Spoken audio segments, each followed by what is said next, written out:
cousin that went to that school and had a really good time. I should put that on my list. Hmm.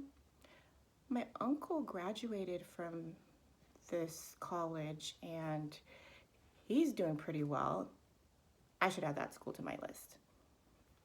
My sister went to that school and yeah, yeah, that's a pretty good school to consider.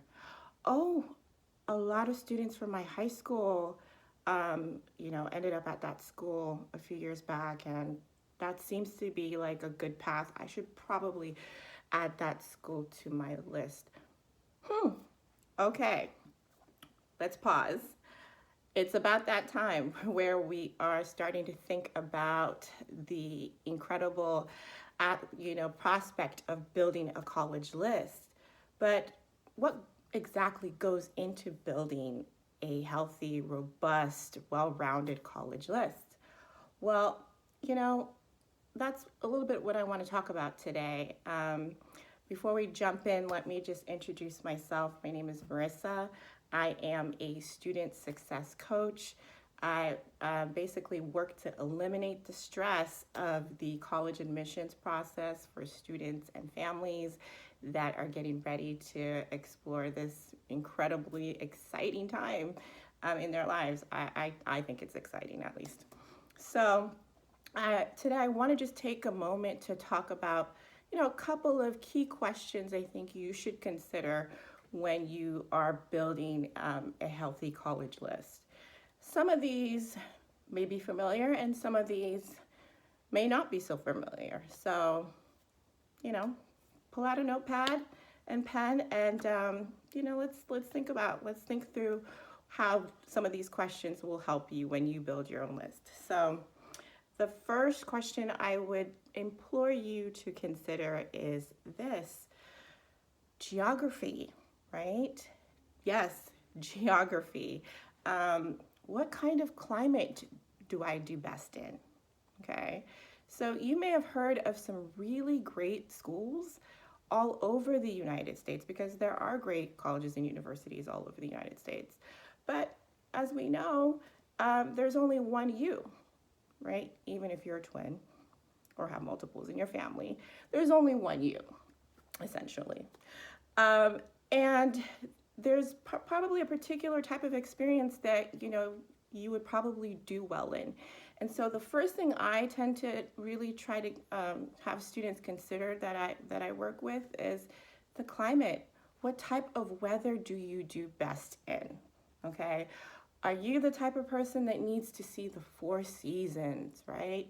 Because that helps kind of guide your year and how things are going, and you can plan appropriately. You know how to be in spring mode, you know how to be in summer mode, fall, and of course winter. You can just thrive in those spaces where the seasons are going to come and you can move and act accordingly. Well, then there are certain schools that you would want to take into consideration within those areas. But then again, are you the type that needs beach vibes, right? Needs that tropical weather and cannot function below 60 degrees? Then I would also really implore you to make that a strong consideration when you are building a college list, because how you feel will impact the way you show up in an environment. So that's something I definitely would implore all students at this point to take into consideration. All right.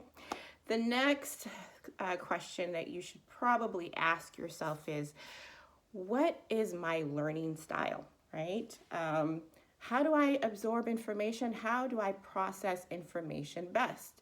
Are you an auditory learner where things are just, as you hear things, you are able to process it as you hear it?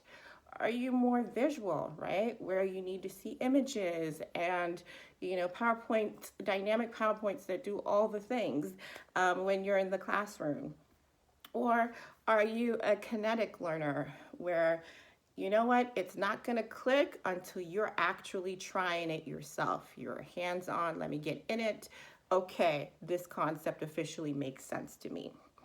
Well, that should also be a consideration that you look at, right? You take, you keep in mind when you are considering what types of colleges and universities should be on your list, your learning style, and how those universities are able to support students with various learning styles. That should also be a factor. All right.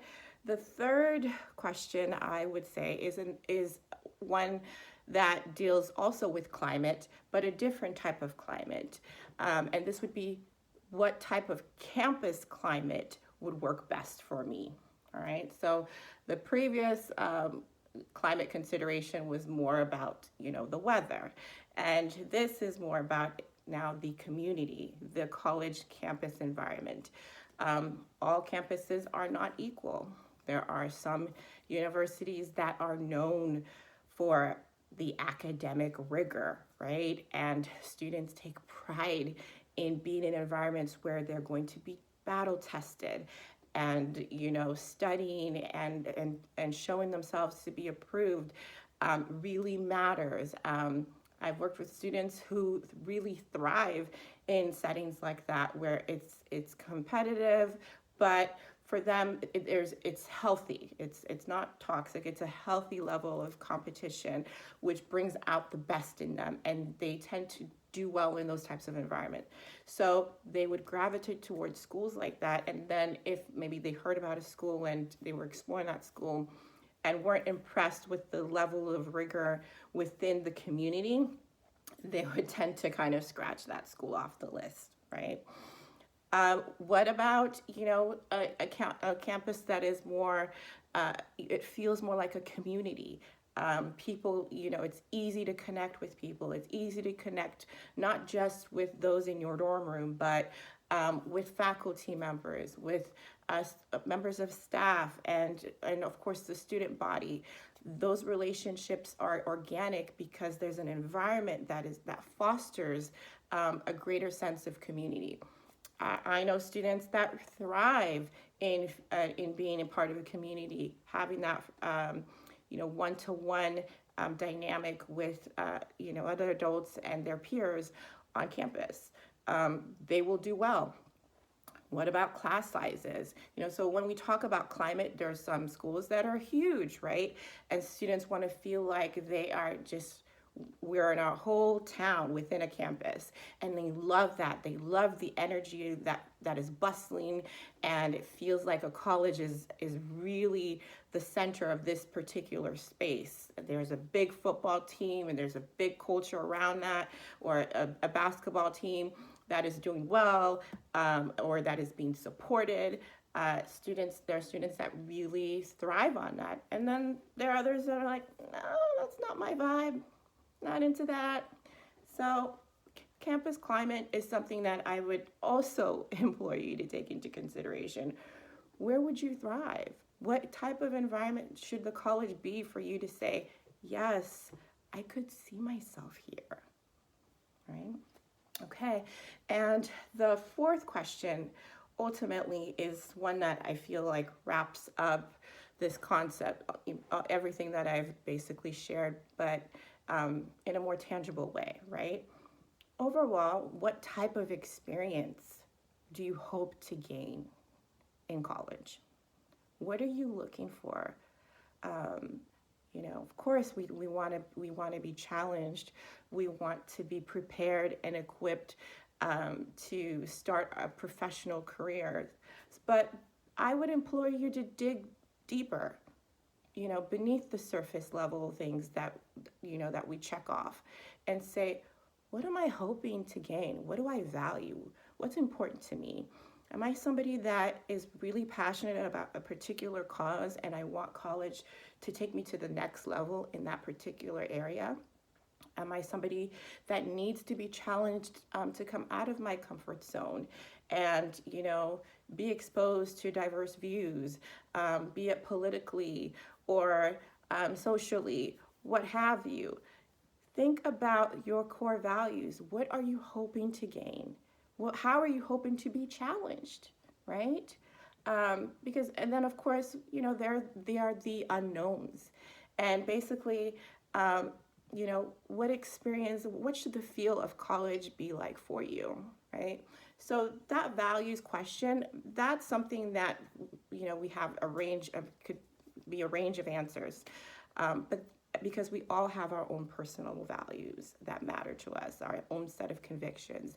And I would implore you to have your personal values be a strong consideration when you are building a college list. So just to sum it up, I would say uh, four key questions. Think about the geography, the weather, right? The outdoors.